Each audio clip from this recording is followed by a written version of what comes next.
4টের সময় একটা বৈঠক, কি হতে চলেছে জ্ঞানেশ কুমারের সাথে, কি বলতে পারেন মমতা বন্দ্যোপাধ্যায়? দেখুন, তো মূল প্রশ্নটা হচ্ছে মমতা কি বলবেন সেটা আমরা জানি। নির্বাচন কমিশনের ওপর চাপ সৃষ্টি করতে চাইছেন। এই যে আট পরে শাড়ি পরে ছোটাছুটি, মানে সকাল থেকে দেখা যাচ্ছে, মানে দিল্লিতে একটা মমতা বন্দ্যোপাধ্যায় এসেছেন, এটা কি জানিয়ে দিচ্ছেন?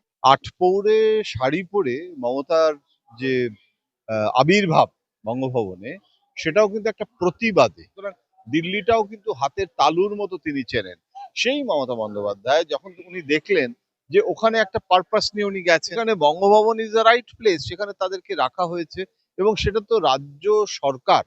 দেখুন, একটা জিনিস মনে রাখতে হবে, নির্বাচন কমিশনের সাথে কিন্তু লড়াইটা হচ্ছে মমতা বন্দ্যোপাধ্যায়ের। কেন? বঙ্গভবনের বাইরে কার্যত দেখা গেল মমতা বন্দ্যোপাধ্যায় পুলিশকে রীতিমতো তিনি হুঁশিয়ারি দিলেন। তিনি কাপড় দেখিয়ে বললেন, দেখছেন তো এই আট প্রহরে কাপড় পরে আমি বেরিয়ে এসেছি। আমার সঙ্গে রয়েছেন জয়ন্ত ঘোষাল। বলছি, মমতা বন্দ্যোপাধ্যায় দিল্লিতে আজ কি করতে চলেছেন? অলরেডি সকালে পুলিশকে হুঁশিয়ারি দিয়েছেন, তিনি কি করবেন আজকে দিল্লিতে? না, দেখুন, মমতা বন্দ্যোপাধ্যায় মানেই কিন্তু একটা রাজনৈতিক স্বতঃস্ফূর্ততা।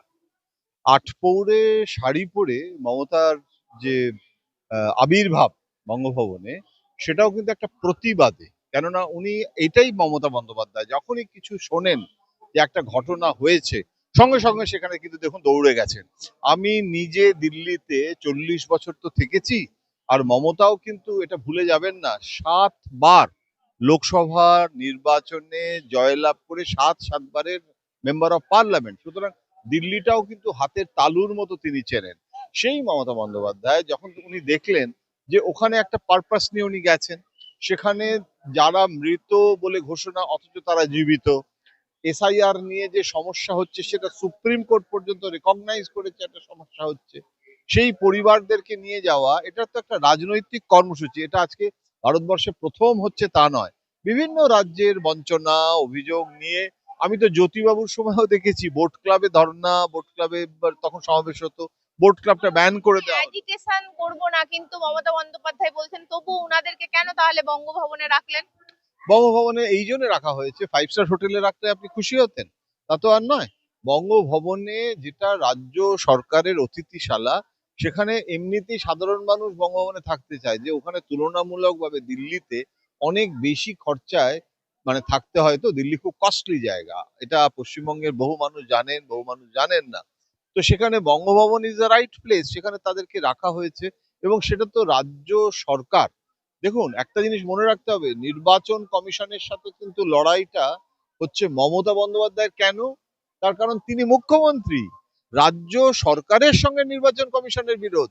এখানে অভিষেক বন্দ্যোপাধ্যায়ের থেকেও কিন্তু মমতা বন্দ্যোপাধ্যায় বেশি রেলিভেন্ট, সেই কারণেই মমতা দিল্লি গেছেন। তা না হলে তো অভিষেক বন্দ্যোপাধ্যায় সংসদীয় দলের নেতা, এই প্রশ্ন করা যেতে পারতো যে মমতা যাওয়ারই দরকার কথাই ছিল না। বলছেন, আমি দলনেত্রী হিসেবে মমতা বন্দ্যোপাধ্যায় গেছেন যা জানা যাচ্ছে, কারণ তিনি মুখ্যমন্ত্রী হিসেবে যাননি, কারণ তিনি তৃণমূল নেত্রী হিসেবে গেছেন। তৃণমূল নেত্রী হিসেবে গেছেন, কিন্তু মুখ্যমন্ত্রী, রাজ্য সরকারের মুখিয়া।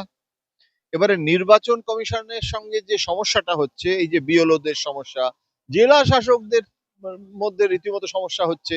এই যে অভিযোগটা করা যে মাঝরাতে নির্বাচন কমিশনের মেসেজ আসছে, ফোন আসছে, এগুলো তো নির্বাচন কমিশনের সাথে রাজ্য সরকারের অফিসারদের।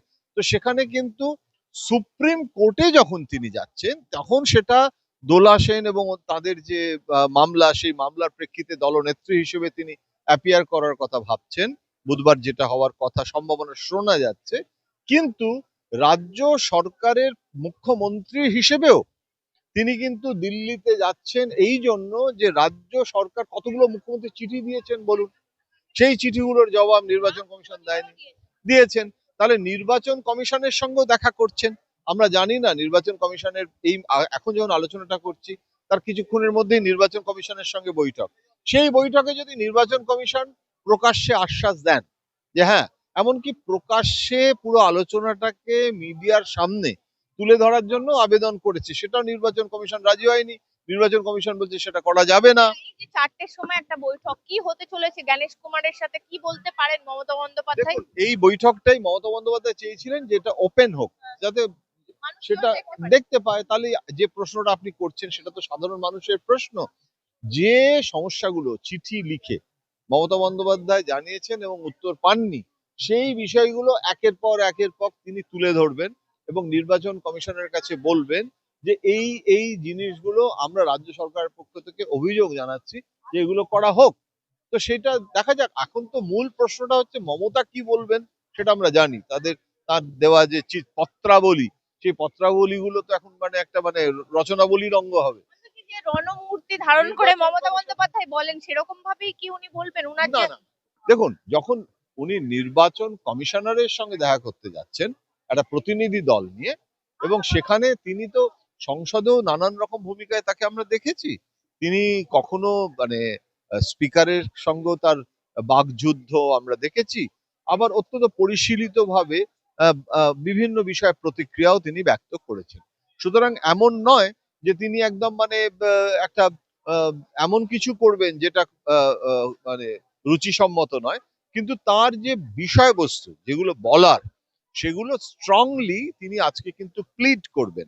এবং দেখুন, পশ্চিমবঙ্গ থেকে দিল্লিতে গিয়ে সেই যে নেতাজি বলে গেছেন দিল্লি চলো, তো দিল্লি চলোর যে রাজনীতিটা এটা নতুন নয়, কিন্তু মমতা বন্দ্যোপাধ্যায় সেটা স্বতঃস্ফূর্ততার সঙ্গে নির্বাচনের আগে তার যে সমস্যাগুলো সেগুলো শুধু নির্বাচন কমিশন নয়, গোটা দেশের মানুষের কাছেও কিন্তু তিনি দেখাতে চাইছেন, বলতে চাইছেন, জনমত গঠন করতে চাইছেন, নির্বাচন কমিশনের ওপর চাপ সৃষ্টি করতে চাইছেন। কিছু কি আনতে পারবে আমাদের পশ্চিমবঙ্গবাসীর জন্য? নতুন কিছু, এই একই রকম শুনে যাচ্ছি আমরা, নতুন কিছু কি আনতে পারবে?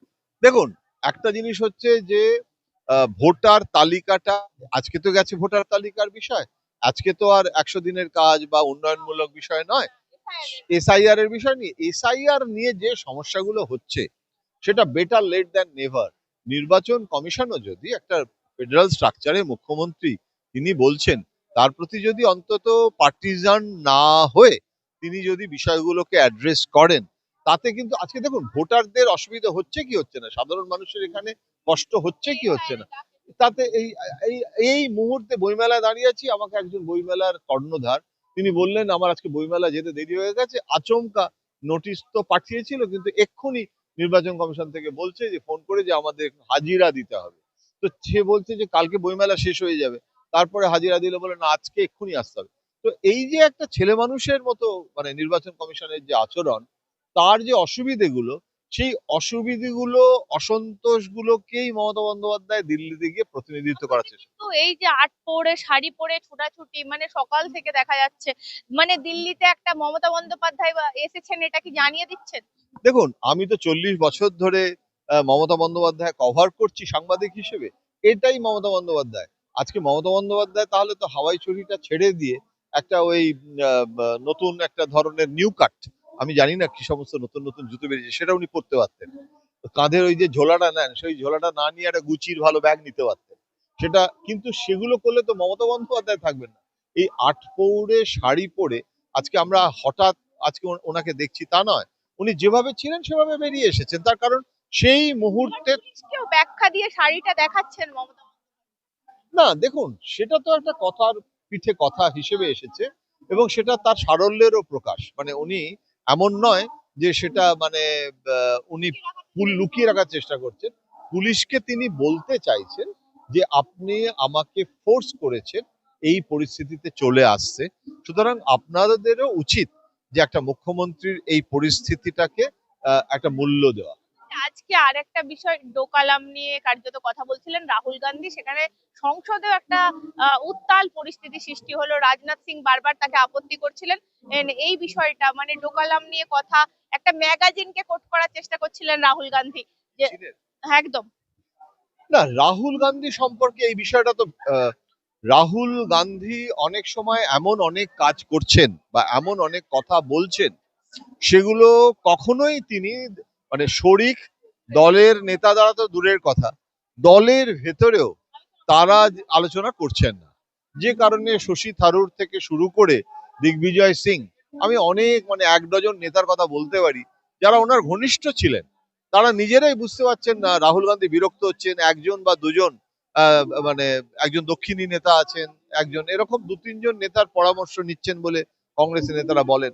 কিন্তু আমার যেটা মনে হচ্ছে যে নরেন্দ্র মোদীর যে মানে কি বলবো তার যে প্রজ্ঞাবান একটা ব্যক্তিত্ব, এবং নরেন্দ্র মোদী যেভাবে নরেন্দ্র মোদী কথা বলবেন, মমতার কথা বলবেন, তার মধ্যে ডিফারেন্স থাকতেই পারে।